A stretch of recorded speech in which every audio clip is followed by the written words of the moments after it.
Formula ఈ car race కేసులో మరో కీలక పరిణామం చోటు చేసుకుంది. కేసులో హెచ్ఎండిఏ మాజీ కమిషనర్ దానకిషోర్ స్టేట్మెంట్ రికార్డ్ చేశారు ఏసీబీ అధికారులు. మొత్తం 7 గంటల పాటు దానకిషోర్ స్టేట్మెంట్ రికార్డ్ చేసినట్లు తెలుస్తోంది. దీని ఆధారంగా మాజీ మంత్రి కేటీఆర్, సీనియర్ ఐఏఎస్ అరవింద్ కుమార్ కి నోటీసులు ఇవ్వనున్నట్లు సమాచారం. ఇక దానకిషోర్ నుంచి పలు కీలక ఫైళ్లను ఏసీబీ అధికారులు స్వాధీనం చేసుకున్నారు. దీనిపై ఇప్పటికే విచారణ ఇచ్చారు దానకిషోర్.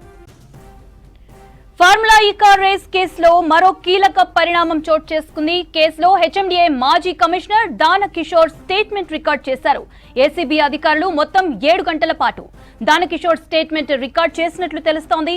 దీని ఆధారంగా మాజీ మంత్రి కేటీఆర్, సీనియర్ ఐఏఎస్ అరవింద్ కుమార్ కి నోటీసులు ఇవ్వనున్నట్లు సమాచారం. ఇక దానకిషోర్ నుంచి పలు కీలక ఫైళ్లను ఏసీబీ అధికారులు స్వాధీనం చేసుకున్నారు. దీనిపై ఇప్పటికే వివరణ ఇచ్చారు దానకిషోర్. రైట్, దీనికి సంబంధించిన మరిన్ని అప్డేట్స్ సదానందం లైవ్ లో అందిస్తారు. సదా, ఈ కార్ రేస్ కేసు విచారణకు సంబంధించిన అప్డేట్స్ ఏంటి?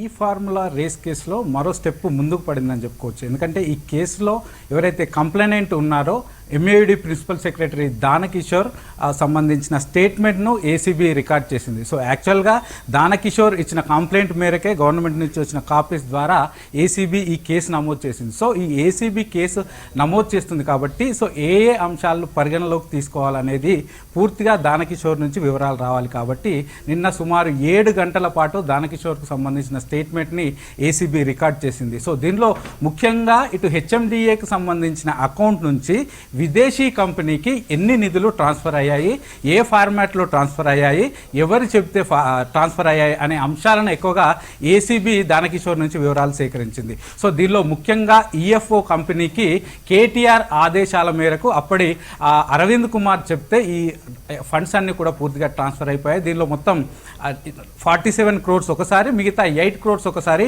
2 termsగా ఈ 55 కోట్లు ట్రాన్స్ఫర్ అయ్యాయని దానకిషోర్ ఏసీబీ అధికారులకు ఇన్ఫర్మేషన్ ఇవ్వడం జరిగింది. అలాగే దీంతో పాటు అసలు ఫార్ములా రేసు 2 times కండక్ట్ చేయాలనుకున్నారు. సో మొదటిసారి ఫార్ములా రేస్ కండక్ట్ చేసినప్పుడు ఏ ప్రాసెస్లో ఎలా ముందుకెళ్లారు, సో అప్పుడు ఎన్ని డబ్బులు విదేశీ కంపెనీలకు ట్రాన్స్ఫర్ చేశారు, అప్పుడు ఏ మోడ్లో చేశారు, సో దీనికి సంబంధించి ఇన్ని డబ్బులు ఒకేసారి విదేశీ కంపెనీకి ట్రాన్స్ఫర్ చేయాలంటే అటు క్యాబినెట్ డిసిషన్ కూడా ఉండాలనే నిబంధన ఉంది. కాబట్టి సో ఎంఏడి అధికారులే కాకుండా సో క్యాబినెట్కి సంబంధించి కూడా ఈ ఫైల్ని క్యాబినెట్ ముందుకు తీసుకెళ్లారా లేదా అన్న అంశాలను కూడా ఏసీబీ దానకిషోర్ని అడిగినప్పుడు దానకిషోర్ ఎట్లాంటి క్యాబినెట్ మీటింగ్ జరగలేదు, సో ఎట్లాంటి అధికారులకు ఇన్ఫర్మేషన్ ఇవ్వలేదు, కేవలం కేటీఆర్ ఆదేశాల మేరకు అప్పటి ఎంఏడి సెక్రటరీగా ఉన్నటువంటి దానకిషోర్ డైరెక్ట్గా ఈ ఫండ్స్ అన్నింటిని కూడా విదేశీ కంపెనీలకు ట్రాన్స్ఫర్ చేయించినట్లు కూడా పూర్తిగా చెప్పారు. సో దీనిలో భాగంగా ఇప్పటికే ఈ కేసుకు సంబంధించి హైకోర్టు నుంచి కేటీఆర్ను ఈ నెల 30 వరకు ఎట్లాంటి అరెస్టులు చేయొద్దని ఇప్పటికే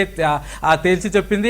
ఇదే కాకుండా విచారణ మాత్రం కంటిన్యూస్గా కొనసాగొచ్చని చెప్పింది. సో దీనిలో భాగంగానే విచారణ ఇన్వెస్టిగేషన్ కంటిన్యూ చేస్తున్న ఏసీబీ దీనిలో కాంప్లైనెంట్ అయినటువంటి దానకిషోర్ స్టేట్మెంట్ రికార్డ్ చేసింది. అలాగే ఈ కేసుకు సంబంధించిన పలు ఫైల్స్ వాళ్ళ దగ్గర నుంచి తీసుకుంది. అలాగే ఎవిడెన్సెస్ కానీ, డాక్యుమెంట్స్ కానీ, అలాగే అప్పుడు ఈ ఫార్ములా రేసు నిర్వహించే తీరు కానీ, ఎవరెవరు ఇందులో ఇన్వాల్వ్ అయ్యారు, సో అన్ని వివరాలను కూడా పూర్తిగా సేకరించింది. సో దానకిషోర్ ఇచ్చిన స్టేట్మెంట్ ప్రకారం next A1 KTR, A2, A3 ఈ ముగ్గురికి కూడా నెక్స్ట్ నోటీసులు ఇవ్వనుంది. సో 30 వరకు అరెస్ట్ ఉండొద్దు అని హైకోర్టు ఆదేశాలు ఉన్నాయి. కాబట్టి సో 31 కానీ ఆ తర్వాత కానీ ఈ ముగ్గురికి నోటీసులు ఇచ్చి, అంటే దానకిషోర్ స్టేట్మెంట్ ప్రకారం సో అందులో ప్రధాన అంశాలను తీసుకొని దీని ప్రకారం ఈ ముగ్గురికి నోటీసులు ఇచ్చి ఏసీబీ వీళ్ళ ముగ్గురిని విచారణకు పిలిచి వీళ్ళందరినీ విచారణ చేసే అవకాశం ఉంది. సో మీన్ వైల్ 31st వరకు ఈ కేసుకు సంబంధించిన దానకిషోర్ ఇచ్చిన ఫైల్స్ కానీ, ఆ ఎవిడెన్సెస్ కానీ, ఆయన ఇచ్చిన స్టేట్మెంట్ కానీ వీటన్నిటిని కూడా పూర్తిగా స్టడీ చేసి దీని ప్రకారం అటు వాళ్ళకు నోటీసులు ఇచ్చి ఈయన ఇచ్చిన స్టేట్మెంట్ ప్రకారం ఈ కేసు అయితే ముందుకు తీసుకెళ్లే అవకాశాలు అయితే కనిపిస్తున్నాయి. మరోవైపు ఇదే కేసుకు సంబంధించి అటు ఈడీ కూడా ఈసీఐఆర్ నమోదు చేసింది. సో వాళ్ళు కూడా ఇటు ఏసీబీ నుంచి ఆల్రెడీ వాళ్ళు కొన్ని డీటెయిల్స్ తీసుకున్నారు. ఏసీబీతో పాటు ఈ ఎంఏడికి సంబంధించిన డిపార్ట్మెంట్లో ఈ ఇష్యూ అంతా జరిగింది కాబట్టి ఎంఏడి సెక్రటరీ నుంచి కూడా వాళ్ళు కూడా తిరిగి డీటెయిల్స్ అడిగే అవకాశాలు ఉన్నాయి. సో దాని ప్రకారం వాళ్ళు మనీ లాండరింగ్ కూడా జరిగిందని చెప్తున్నారు. ఎందుకంటే ఎందుకంటే అటు ఎలక్షన్ కోడ్ ఉన్న టైంలో విదేశీ కంపెనీకి ఇంత పెద్ద అమౌంట్ ఎలా ట్రాన్స్ఫర్ చేశారనే ప్రాసెస్ కూడా వాళ్ళు చూస్తున్నారు. కాబట్టి అటు ఈడీ కూడా మరొకసారి ఎంఏడికి సంబంధించిన అధికారుల స్టేట్మెంట్ కూడా రికార్డ్ చేసే అవకాశాలు ఉంటాయి. సో మొత్తానికి ఈ ఫార్ములా ఈ కేసు అయితే ముందుకు సాగుతుంది. సో 30 వరకు అరెస్ట్ చేయొద్దని హైకోర్టు ఆదేశాలున్నా ఇన్వెస్టిగేషన్ మాత్రం స్పీడ్గా కంటిన్యూ అవుతుందని చెప్పాలి మౌనిత.